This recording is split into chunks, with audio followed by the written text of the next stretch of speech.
JOJO SIWA just released her first EP, and boy has there been some conversations surrounding everything that she's put out. I mean, when isn't JOJO starting a major conversation online this year? From the music video that she put out to the outfit that she decided to wear and all the social media posts, we have a lot to talk about. Now, before we get into anything, I want to let you guys know that today's video is sponsored by Dave. Dave is the banking app that is leveling the financial playing field, giving members what traditional banks won't. When you download Dave, you can get up to $500 in 5 minutes or less. No credit check, no late fees. It's part of Dave's Extra Cash account. Advance the money you need with no interest. Extra Cash gives you more money to buy groceries, fill the tank, and pay rent without having to wait for your next paycheck. Dave wants to make overdraft fees a thing of the past. And they're making finances easier by allowing members to receive interest-free extra cash advances up to $500, track their goals, and find side hustles when behind on budget. So if you're in a pinch, get the help you need by downloading Dave. Download Dave today at dave.com/spillsesh. For terms and conditions, go to dave.com/legal. Eligibility criteria and instant transfer fees apply. Banking services provided by Evolve, member FDIC. Once again, you can download Dave and get up to $500 in 5 minutes or less, no credit check, and no late fees. And thank you to Dave for sponsoring today's video. When it comes to JOJO SIWA, she has not been shying away from starting a conversation about herself, as she's paraded around in her glitter and safety vest the last 2 months trying to promote her music. And before that was a whole other costume. She featured this latest look in her music video that dropped on July 11th, along with her EP that included 5 songs. Like the other things JOJO has recently put out, people had a lot to say about this music video. Mostly comments about the teddy bears she featured in the video that certainly weren't doing anything JOJO with the bow would have approved of. People wrote, "Why are the teddy bears all violently touching themselves? When you accidentally walk into a strip-a-bear instead of Build-A-Bear? Well, I'm traumatized now and my teddy bears are going in a closet." The craziest comments were probably the ones who tried to claim that JOJO's tampon fell out in the video, which is an insane thing to say, because obviously if such a thing were to happen, it would be cut, but there's one point where she's dancing and some material from her costume falls to the floor, and well, everyone is now claiming that it is her tampon, and people on TikTok are making TikToks about it, and oh my gosh, it's crazy, you guys. The comment section on JOJO's videos never fail to be insane. But at this rate, with the way that JOJO loves to feed into the hate, she might as well be dressing up as a tampon for her next music video, because she loves to play into it all. She recently sat down for an interview where she did talk about the fact that she learned to market herself this way into feeding into what people are saying about her, and that she learned this from Jake Paul. Jake Paul back in the day used to do this thing, and he taught me this. He would run with whatever was working, and that's with Karma, you know, what was working. All of a sudden the teasers were working, so I was like, oh, I'm gonna keep teasing, right? Oh, me being a lunatic is working. I'm gonna keep being a lunatic, but be even crazier. Oh, the makeup's working. Let's do more with the makeup. Oh, the dance is working. Let's do the dance more. And so for me, it was really important to kind of follow what was working, but then also not let the world decide what worked at the same time, making sure that I'm giving the world what I want them to want, if that makes sense. She admitted in this same interview that for her, she isn't trying to have the most amazing hit song, but she's trying to get a conversation going, and that's what it's all about for her. It's less about, you know, having a hit song, but more about having a hit career, giving people something to look at, turn their head at. I know, considering I only got basically 1 vocal cord instead of 2, that I don't have the vocal chops to just be able to stand there and sing, but I know that I can put on a show and entertain and do a little bit more. She acknowledged that she knows people are judging her right now for everything that she's doing, but that she really doesn't care at the end of the day. I think that the world right now is watching every move I make with the most critical eye, and I think something that I'm really grateful for is I don't give a f.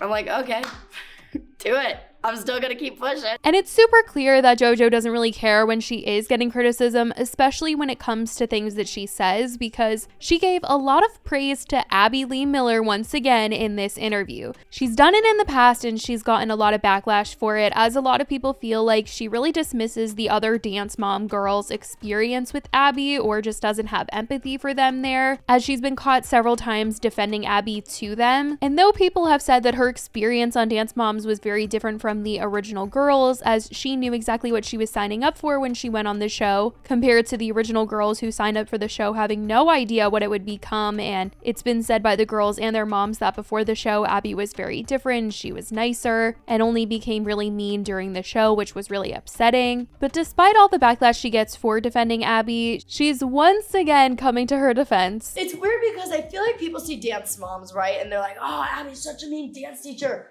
Abby's just a realistic dance teacher. She is representation of a lot of dance teachers in the world. It's the competitive dance world especially is not the healthiest environment. And I always say you're either a good dancer or you're healthy. You can't be both. That's sad. It shouldn't be like that. And there's a lot of teachers that aren't like that. But growing up, I mean, Abby was, believe it or not my toughest, hardest dance teacher. I mean, I came into Dance Moms as a massive fan, and so being a fan of Abby, I knew what I was getting myself into, and I was like, please yell at me. Like, I kind of liked it. Now, the thing that JoJo did seem to care about in terms of what people were calling out was the fact that she did not write her own music. She has in the past, but she didn't write Karma, and if you remember, it was a very, very big deal that she did not write Karma because people felt like she had insinuated in videos and interviews that she had. So when it came out that she didn't write it, everyone was on the attack. This whole thing ended up pushing JoJo to actually getting in the studio and writing a song,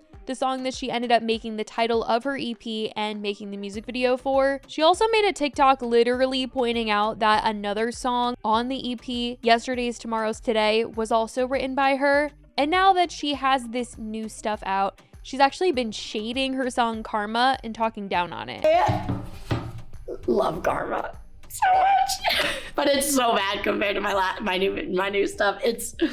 I hate now that I shade Karma so much, but looking back and comparing it to Guilty Pleasure, comparing it to Choose Your Fighter, it's not even on the same playing field. And that's not the only thing from the past that JoJo is talking down on. Recently, she posted a TikTok where she was reacting to an old video of herself getting ready, putting all these clips in her hair, and she basically was saying how ridiculous it was and captioned it, 3 years ago, just pick one, babe. To which people commented saying, you're gonna do the same thing with the stuff you're doing right now in 3 years too. Feeling like she was going to look back at these costumes that she's been wearing recently and the makeup and cringe just like how she was now about past JoJo. I mean, who knows if that'll be the case, but what is clear is that she is loving what she is doing right now. Even if other people have their opinions on it, she's loving it. And recently defended her new EP sound, as people have said that every single song sounds like a different person is singing, which she claimed was on purpose. I am so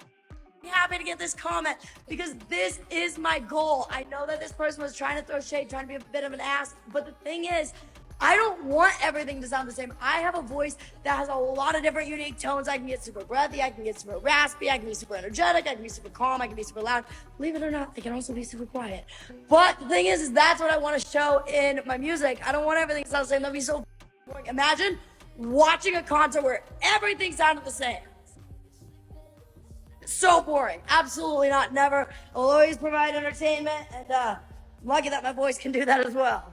And JoJo is very proud of everything that has happened recently. She shared the stats from Spotify the other day to her story, noting that she has had over 21 million streams total, with her best song being Karma, and second to that is Guilty Pleasure. And she had a whole party where she was celebrating the release of her EP, and shockingly enough, Hannah Mojo made an appearance. I don't know how this ended up happening, because obviously her and JoJo do have beef, because Tana was making TikToks that JoJo felt were shady towards her, and JoJo was calling her out along with Nick Viall on Nick Viall's podcast, and it was a whole drama. But somehow Tana ended up at JoJo's EP release party, and they made a TikTok together where JoJo was just flipping her off. So I don't know if they just made this to be funny and they're all good, but that was definitely interesting. In terms of JoJo and the future, she hasn't exactly said what her next move would be following this project, but she certainly isn't trying to stay out of the headlines. I mean, literally, this interview of her went up this week, and she's got makeup on to make it look like she's been out there working, getting dirty, and so she's definitely still trying to keep the conversation going about her, and it's working because people in the comments were like, wait, does she have like makeup on to make it look like she's dirty? I mean, it's just, JoJo is definitely always doing something. I guess we'll just have to see what else ends up coming out this year from her, but for now, that's what's been going on in JoJo's world since the release of some new music. Let me know what you guys think about all of this and her little reunion with Tana, and the fact that she is holding on to advice from Jake Paul. Let me know your thoughts in the comments. I love you guys so much, and I will talk to you in the next video. Bye, guys.